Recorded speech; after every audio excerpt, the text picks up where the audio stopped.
Hi, welcome back. And in this particular video, I am going to explain the concept related to linear regression, and that is really important. And I think everyone should understand this clearly, so that you will understand the regression concept conceptually. You can say that. So, what is error function? So, I have already explained the error function is nothing but EW half summation of n equal to 1 to capital N W0 plus W1 xn minus yn whole square. So, since this is the error function and we have proved that this error function is a convex function. So, by convexity check, we have proved that in my previous video, this error function is nothing but a convex function. So, if you do not know, please go and watch that video first and then come to here. So, if this function is a convex function, so this will take shape like this ball shape, and you can see that this particular function, so let's take this one, this is W0 and this is W1 and this is Z axis, which here it is loss or error, we represent it. So let's take one example of W0 minus 1, this one and 1. So for each W0 and W1, we will be having one loss, corresponding loss. So go in this direction and here you just meet it, and at this point you come up, there will be a point somewhere here in 3D surface if you see that. So this is nothing but a loss. So for each W0 and W1 tuple, we will be having a corresponding loss in Z direction. I have already explained in my previous video also how to find out the maxima and minima for multivariate function. So this is nothing a classic example for multivariate function. We have a two independent variable and one dependent variable, which is nothing but a z, and z is loss and error. So now we have to find out the minimum value, and so that minimum value is nothing but a stationary point, and a stationary point is nothing but where the gradient is 0. So where do you see the gradient is 0 for this particular function? Perhaps this particular point, if you calculate the gradient here, it will be 0, and for this W0, whatever the W0 and W1 correspond for this particular point is a stationary point. So since it is a convex function, it will have a global minima, and our intention is to find out the global minima only, so that our error function will be minimized. But the thing is that if it is not a convex function, then we cannot say that we will have a global minima. We can have a global minima, local minima, inflection point, everything. So now let's try to find out W0 and W1 by looking this concept mathematically. So this is our error function, EW half summation n equal to 1 to capital N. This is the n data point. W0 plus W1 xn minus yn whole square. So since we have proved that this is a convex function, since it is a convex function, so definitely we will have a global minima at this particular point. So this will be the stationary point, and that's what we are just seeking for this particular error function. So here we will have a W0 and W1 corresponding W0 and W1. So how to find out that? So there is a mathematical calculation we have to do that. So let's calculate that. What I said, that the gradient should be 0. Wherever the gradient is 0, we will have that stationary point. So let's calculate the gradient for this particular error function. So the gradient of this particular error function is nothing but a vector. And what is that? The partial derivative of this error function in respect to w0 first, and then partial derivative of this error function in respect to w1. And you can see that this is nothing but a vector. Now what I said, that the gradient should be 0, then only we can find out the stationary point. So let's equate this one to 0. So now we have to find out this particular element separately and this particular element separately, and then we will equate to 0 and 0. So let's try to find out. This is the partial derivative. So what would be the partial derivative? So partial derivative of error function with respect to w0 is nothing but summation of n equal to 1 to capital N w0 plus w1 xn minus yn. So this is the partial derivative of E with respect to w0. How I found out this one? So if you differentiate this particular function with respect to w0, this also I have already explained in my previous video, how to find out the partial derivative of a multivariate function. So if you go through that particular video, that will not be difficult for you to understand this particular scenario. So let's assume as of now this is the first derivative of this particular function, but you can see that this is complete x. So differentiation of this is dy by dx x square is nothing but 2x 1. So this is complete x. So this 2 will come this side. So 2 and 2 would be cancelled. And when we are doing in respect to w0, so apart from w0, all other things would be 0. The differentiation of all other things would be 0. So here w1 would be considered constant, xn would be considered constant, yn also would be considered constant. So finally what would happen? We will get this only x. And if you differentiate w0, this is nothing but 1. And if you differentiate each and every term, then it will be a summation here. So this is how I found out this one. So if you do calculate this partial derivative, this is not difficult for you. But for now, just assume this one. Now find out partial derivative of E with respect to W1. So what is this?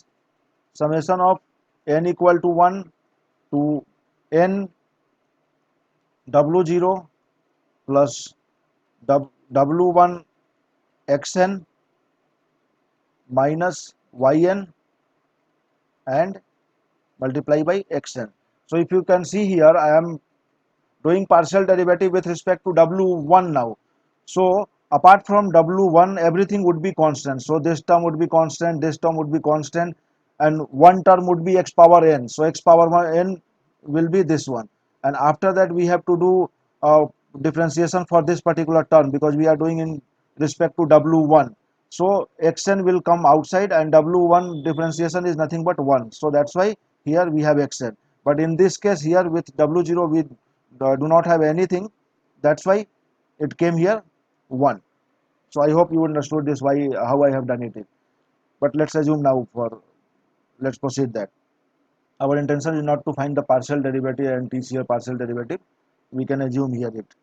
So we have found out this partial derivative of error with respect to w0, w1. Now we have to substitute this value in this vector. So let's go to next page. So if you substitute that value in that gradient, which is nothing but partial derivative of E with respect to w0, partial derivative of E with respect to w1, and equate to 0, 0. So what is this value if you substitute here? So we got here summation of n equal to 1 to n w0 plus w1 xn minus yn, and this is the first term, and the second term is nothing but summation of n equal to 1 to n w0 plus w1 xn minus yn and then xn, and just equate this to 0 0 because the gradient should be 0 for that stationary point. So let's solve this one first. So if you solve this one, so let's equate this one with 0. So w0 plus w1 xn minus yn equal to 0.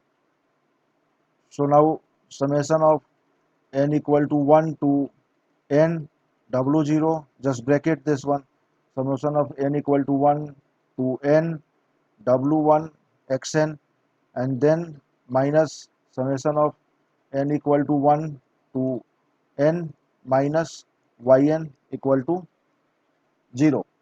So can we write this one like that, w0 summation of n equal to 1 to n, and this would be 1. We have taken w0 out, so it's a summation, so 1 1 1 1 1, so this will be 1 here, and plus w1 summation of n equal to 1 to n xn equal to, I am taking this side of equal to, so this is nothing but n equal to 1 to n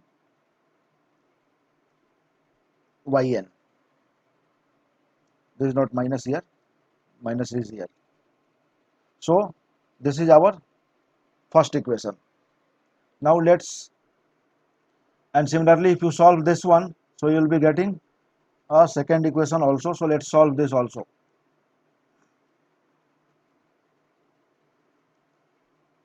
So the second equation is nothing but n equal to 1 to n w0 plus w1 xn minus yn xn equal to 0. So let's solve this one.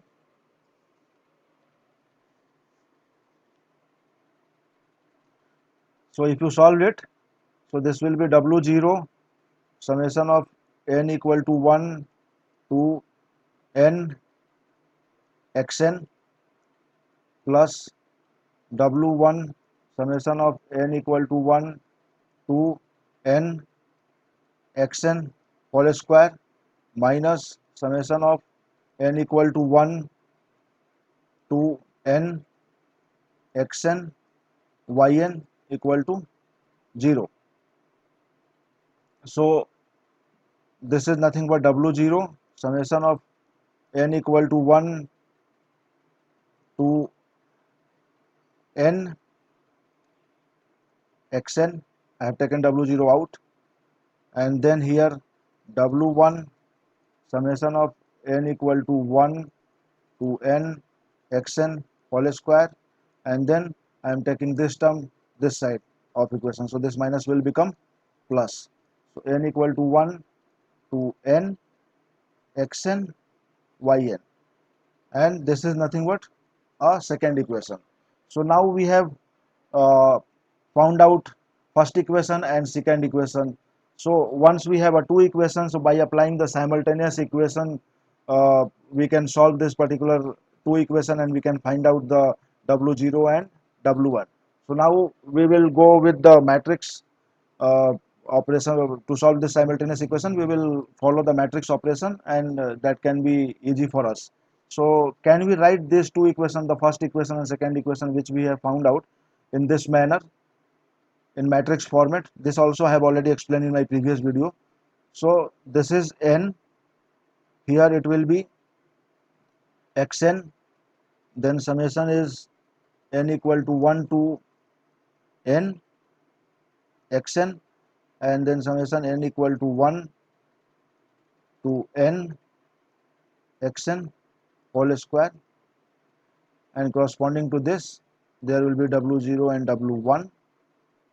This is the variable, and then these two terms, this one, and we have already find out for the first one, so which is nothing but n equal to 1 n yn, and this term here n equal to 1 to n xn yn.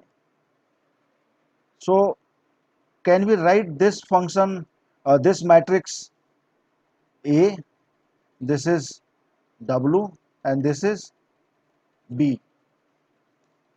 So if this matrix is A, this vector is W and this vector is B, so how can we solve this one?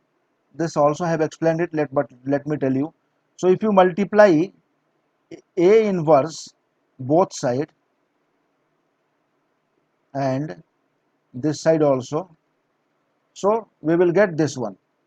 And as we know that A and A inverse is nothing but a identity matrix. Identity matrix is nothing but 1 0 0 1 for 2 by 2, for 3 by 3 1 0 0 0 1 0 0 0 1. So we will get this identity matrix if you multiply inverse of itself. So here it is A and A inverse, so it will be identity. So this would be identity matrix. So what we will get finally? So W equal to A inverse and B, and that's what we want to find out. W, this is the variable. W is nothing but this particular vector W0 and W1. So now what we should focus on to find out and solve this particular term. So this is nothing but A inverse and B. We have B here, we have A here, and we can find out the A inverse. But the question here is that can we find out the inverse of this particular matrix A? That also we have proved in my previous video, where we have proved that function, error function is a convex function. This is invertible. How to find out that? If the determinant of this particular matrix is not equal to 0, then we can find out inverse of that particular matrix. So this is invertible, that we have already proved that. Let's proceed from here. Let's finally we should solve this one. So if we find out the A inverse of this particular matrix and B we have, and if you multiply it, we will get the W, and that is our intention. So let's find out.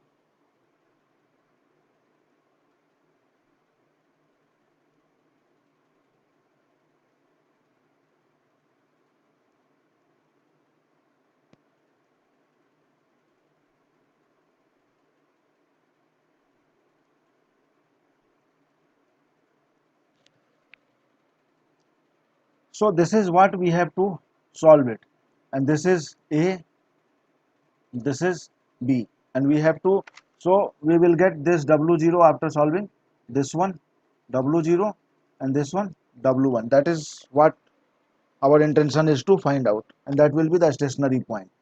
So I have already explained that we have to find the inverse of A. So if you, I'm not going to find out the A inverse, because I have already explained how to find out the inverse of any matrix. So if you solve this one after finding out the inverse of this matrix, and if you multiply with B, you will be getting W1 equal to n equal to 1 to n xn minus x bar. This is average of x, and yn minus y bar, and this is average of y value, divided by summation n equal to 1 to n xn minus x bar whole square, and then W0 you will get y bar minus W1 x bar, where x bar is nothing but half summation of n equal to 1 to n xn, and y bar is nothing but half summation of n equal to 1 to n xn, and y bar is nothing but half summation of n equal to 1 to n xn, and y bar is nothing but half summation of n equal to 1 to n xn, and y bar is nothing but half summation of n equal to 1 to n xn, and y bar is nothing but, this is not 2, n, 1 by n summation of n equal to 1 to n and yn. So finally we have found out w0 and w1. So this would be w0 and this would be w1. So if you have any linear regression in this term y equal to w0 plus w1 x, and if you put this w0 and w1 which we have just found out in this equation, this will be the linear regression model for which the error would be very minimal or less, you can say that, and we can pick this particular model for our regression problem predicting sales of a product. So by this way we can find out the model parameter w0 and w1. So if you have any question, please put it in comment box. I will try to answer as much as possible. Thank you for now.